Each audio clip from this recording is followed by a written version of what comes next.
Üçüncü ise aradayın hakkında ve aradan hakkında. Nahmedu ve nusalli ala Resulihil kerim. Öten akşamki dersimizin idi hayd gören hatın, nefas gören hatına arada tutmaklık farz aylandırılmadı, belki esen arada tutmaklık doğru diye deyip aytıldı. O zaman arada bir gurun pişkeliyer umumen denanı cemaat ortadan öyleden sonra ya ağlaşmadan önce ya ertibiyle nemet ya aybaş görüyor. Aybaş gören nohum şu tahada şunu nemetmeli. Aradasını tutuptur.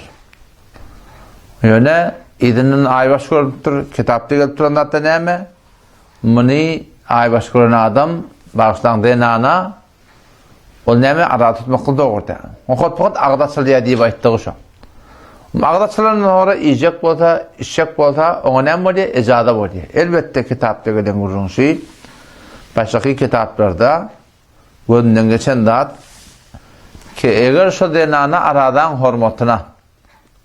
hormatına künine çeldiğim yani gün yaşansa da İmete, içmete, yani arada yalak kork gelse aradan hormatı direktli şon soğab şona yani şon soğab olacak şona yani şu eden işine yok yağdayı yok ya yağdayı da olsa da icek olsa işek olsa da onda hiç müşkül yok.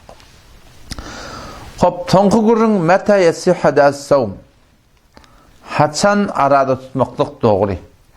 Yani vakti haçan. Nistada kitapta gelen gurun şey neşte şart ba. Vakti köşe şartlar bitse şatoratını arada tutmaklık doğru. Avvakından ayyanme bis savm fil vaktillezi tesihu fihi niyye. Aradanı niyet etmeklik ol bir vaktiyken niyet etmek doğru diye. Çün aradan bir muhtelif aradalar var ya. Şu aradan bir vakti var, şun niyetini, şun vaktini etmeli. Yani şu namazın bir vakti vardır şeyde. Namazın vakti girmekten ikin namazı hep durup bilmeyersin. Hetmin ikin namaz vakti girmeli, adan çekilmeli. O şaturatını alakalı namazı okumaktan kamil doğru oluyor. Arada da şeyde, aradan da öz bir niyet edilen vakti var. Avval başta neme aradayın urunu. Araday bir adam niyet edecek bolsa ya nefil niyet edecek bolsa aradan ki gün matandan ta erti gün ağmadan önce oluyor. Yani şu an gün ağma deyip bağlayan vakti zabal gün suyur ortada oluyor bir vakti oluyor. Yani ki vakt çıkarılan ustadlan kağıdlan ödeyende vakti zabal yadıgıldır. Öğlen ev yanına bir takriben bir 5 ila 10 nağı oluyor. O zaman bir adam arada niyet edecek o da yani farz arada, aradasını tutmaklığı niyet eden adam ya denana gün yaşanan melek var niyetin duğutu ertimin arada tutacak. Dile getirden beter kavi. Dile getirmeyenin müennesi güne karşılık yok. Farz serfenden kalben ertimin arada tutayan niyet etmeklik. O bir vakitte bir adamın niyet etmeklik yadından çıkıptır arada ya. Telalliğe de turuptur, davettir. Sen niyet etmek yadından çıkıp duruyor, iyi biçip duruyor.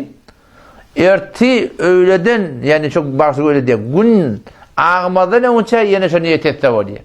Ya başka bir adamaydı. Bir adamma saat 12'de burada yatık kalktır. Ya adam. O gün doğrultur üstüne. Terörlükte yiyen dadı yok.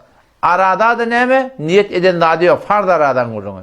Gün ağmadan önce arada tutacak deyip aradasını niyet etse oluyor. Çünkü bildin mi? Bir adam mı gece saat 12'de bir vakitte turuptur, zadiptir azıgıp. Erti saat 8, 9, 10'a çelim zadimen gezip ya. Birden ne diye, emiş günün yarısa geçti mi diye. Öten zaten idim diye, azıgıpta baramak diye. Gün ağmadan önce, öğlen ev yanından önce yine de niyet edecek, o da nefil aradığını süreyim, ne mi oluyor? Şu yine turutunda doğru oluyor, o da günün bir adazık inçeligri, yani çırmıtıyacak yarıştağdı. Aradayı tutacak deyip niyet etsen, nefil tutacak deyip niyet etsen, sen niyetin gün yaşanından ta erti öğlen vaktinin önce sen niyet et başarıyarsın. Aradayın aradasına turabilme yaptırsın, yatık kalktırsın, gün doğurup dursun. Nerede ki malakın gün ağmadan önce sen men şunanı tedalikte inmedim, rahat etmedim, ne mi? Men şundan mı yaşa ta niyet etsen ne mi doğru oluyor?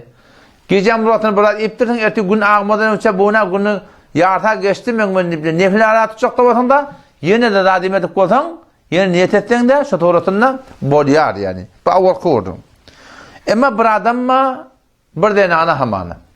Bir dene ana bolya arada ayınsını yettekkiğin aybaş görüptür, boyuna näme galypdyr, kada galypdyr. Kadasy galypdyr. Ya bir kadar bolya nedir edipdir? Men hamana oglanım bolsa 5 gün arada tutacak diýipdir.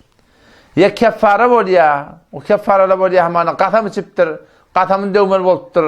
Pul berer ýa-da ýokmuşsa 3 gün idin arada tutma bolya. Oşa turatynda Hudaý taqqasyna adamy bilmän kaktyryp başymy öldüripdir. 2 ay idin bana keffara arada tutma bolya şol adamlar. Şu turatynda wada keffara arada da. Nedir arada da? Ve sana diýsem kada arada da hetmin dan atmadan önce niyet etmeli. Gece şu geceden atmadan önce niyet etmeli. Yani dan atandan sonra ben daha diyor kamana sonra varahım gelip de varahım ay ben öňümde galan günüm ma şon kadasy niyet etjek diýse bolýar mı? Bolmaýar suratında. Peki ne oldu yamasan gurun aýdyn wada? Eger bir denanan ya başga erkek adamın kada aradasy boyuna galsa, keffara arada boyuna galsa, o suratında varahım nedir arada boyuna galsa tutacak diýip niyet etdir da şu aradalan hetmi niyetini dangatmadan önce gecede etmek gerek yani. Dangatandan sonra bir adam gelip de kadasy niyet etjek bolsa, keffara arada niyet etjek bolsa, nedir arada niyet etjek bolsa näme bolýarmy? Bolmaýar bu zatlarda. Haýtynda bolýar boldy aradaýyň aradasy bilen nefil aradan aradasyny ta gün ağmadan önce niyet etsen bolýar. Şoň gurun. Pes her wagtki bir adam arada tutmaklyk niyet etse, aradaýyň aradasyny niyet etse, niyet etmek ýadyndan çykda gün ağmadan önce öýlen öýýän bolýar, şo niyet etse bolýar yani.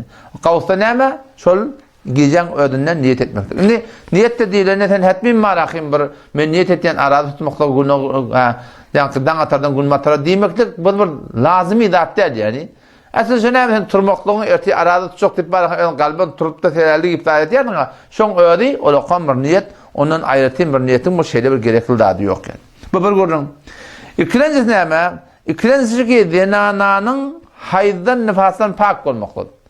Yani barahim şol niyet etýän wagtynda şu gerekli ki barahim şonuň haýdan nifasdan pak bolmaklygy. Gelip de barahim haýdan nifas bolup duran wagtynda gelip niyet etse, ol aradan arada bolmaýar. İşlerinden näme?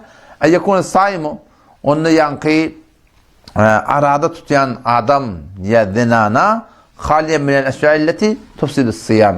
Ol bir zatlar iki aradany fasid etdiýe, şondan näme? Hali bolmaklygy. Yani bir adamın arada ol wagt dogry boljak ki aradan fasid etdiýän zatlar bar. Şo zatlar arada da bolmaly. Näme iýmek ýalak, içmek ýalak, şeriat onu ýapdyrmak ýalak. O şoňa mende haýty bir zady ki aradany podýar diýip barahym ulamalar şoňly gurun edipdirler. Şo zatlaryň teniň aradaňda bolmasynlygy gerek ýoksam, ten aradan dogry bolmaýar. Ondan sonra ýa-ni dördüncü bir gurun aýtýar, bir pedaly gurun. Hemmeti pedaly gurun, emma has adamlar peş gelýär. ولا يشترط للصحة هذا الصوم أن يكون الصائم خاليا من الجنابة dipdir. Yani bir adam arada tutacak bolanna şonna hetmin manahy iýini halal bolmaly. Osam arada tutmakly dogry diýen gurun ýok diýär. Hamana bir adam manahy daňa tara giripdir, iýini haram bolup giripdir. Gece basyrganypdyr. Haýty bu suratynda dan atanda manahy şoň boýuna gosul wajypmyşdyk da. Şo suratynda manahy meniň iýinim harammyşdyk. Men arada tutup bilmeýän nip barak otada, o da gap bermeli. Toram nämesen bolýar? Gosul edamady, ol oňa bir degişiklik gurun diýär yani. Allah temiz jemden kabul etsin. Vesselamu aleykum ve rahmetullahi ve berekatuhu.